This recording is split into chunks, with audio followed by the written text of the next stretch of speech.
Hey everyone, and welcome to Total Evelyn. I'm still in London. Today's vlog is about losing a loved one and the anniversary of their death. How do you cope with losing someone that you love? For me, it's 8 years since I lost my mum. I'm going to share with you some tips on what I've done to help cope. See you shortly after the break, and remember, subscribe, like and share if you're liking the videos. See you soon.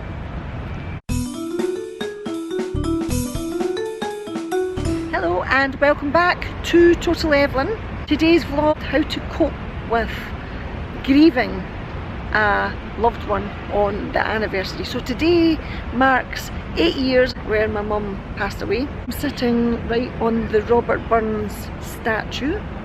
Well, not literally on the Robert Burns statue. Great man who has got this big, great space right in Waterloo. I celebrate my mum today for the great person that she is, and remembering all the memories and trying not to be sad, but I want to give you some tips on what you can do to stop being sad, because it's such a natural process to feel sad. We basically work our way into a bit of a frenzy on the way up to that actual day. The memorial causes a big reaction, and it's an emotional reaction, and it's something you can't help, so don't worry about it and don't get too anxious. It's natural. These feelings are called an anniversary reaction, and it's not necessarily a setback, but it's a reflection on how you felt about that person. So actually just go with it and enjoy the moment, and if you cry, then it's okay to cry. I've had a few tears today, and my makeup and my eyes are so puffy. Of course, reminders can be everywhere and it'll flood your heart with emotion. It can be a certain thing, it can be a smell, a place, it can be a thing, it can be a person, and it can automatically trigger off. Without further ado, and since I'm sitting with Mr. Greatness here, I'm thinking about my mum, who is considered a beautiful, I actually think she's an angel, and I feel that I've been absolutely blessed to have her in my life. So I thank God for giving me such a beautiful mum. Beautiful mum. I would say be prepared. You have to be prepared and try and plan something nice for yourself. That will make you feel better. We're all likely to feel a bit down, so plan a distraction. Do something like visit your friends. Plan a distraction. Can't emphasize that enough. I'm actually in London just now. Decided that I wanted a bit of a break before today. Planning a distraction for me was remembering the time when I went to Vegas with all my friends. So in London, they filled me up when I was going through such a hard time when she was dying, that I wanted to be spending some quality time in London. Some people tend to think that they're being selfish because they've left. Never feel like that. Fill yourself up, and then you can fill up everybody else's hearts when you go back. That's how I feel anyway. So it's very important. Reminisce about the times that you had with your loved one. And in my case it was my mum. So reminisce about the special times that you had with her, laugh and cry. Share stories. Write a letter. That's another one. Write a letter. It's very important. Write all your feelings down. And when I write things down, I usually cry. So this morning I wrote my big story on Facebook. Some people don't like Facebook. I tend to use Facebook as my diary. So I wrote a big message on Facebook, and that'll be there.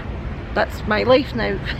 So I wrote that on Facebook, and that was like a little memorial. Like that back in the day when my mum was alive, then she would have put a little memorial in the local newspaper, for example. So share and reminisce and keep her memory alive. Really important. Connect with others.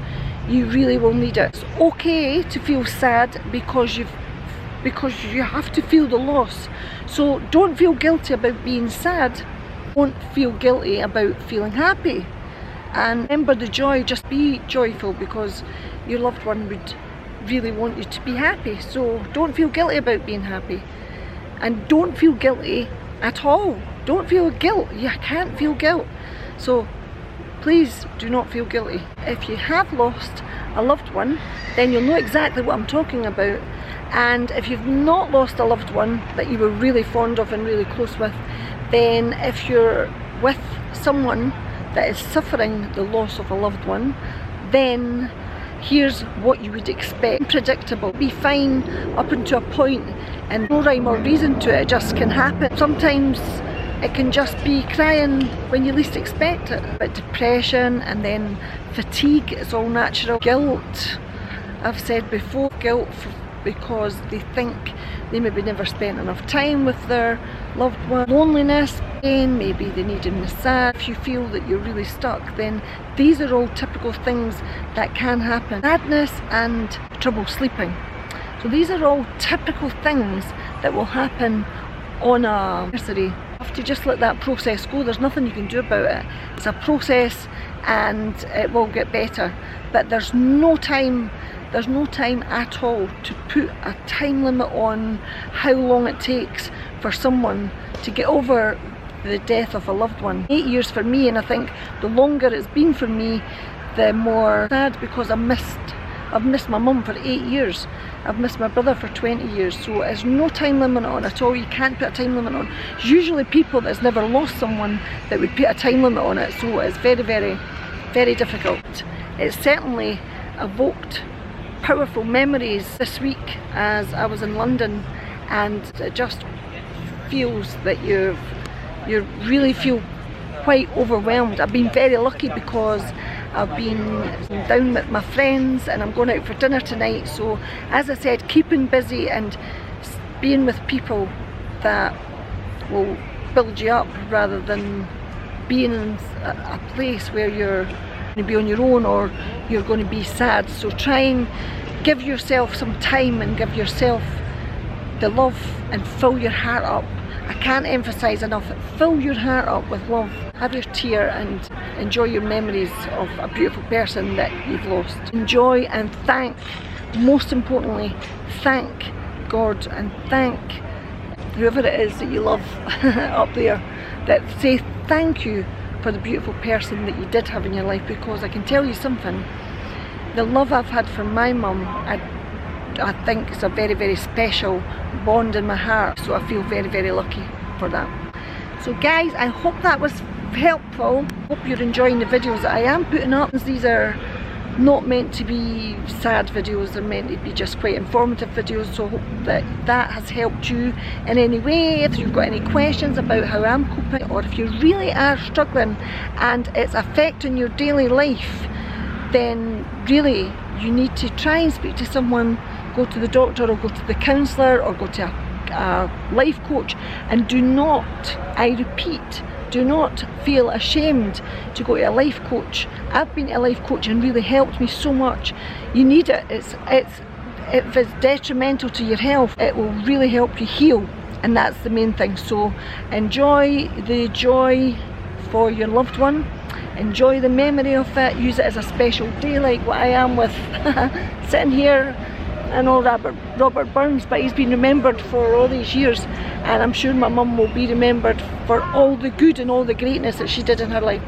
Thanks so much for watching, guys. I am going to get my tube now and I'm going for a nice dinner. Please subscribe, like and share, and I'll see you next week. Take care. So noisy here with the tubes, so I do hope that you can hear that video okay. Wait, come at the camera, man.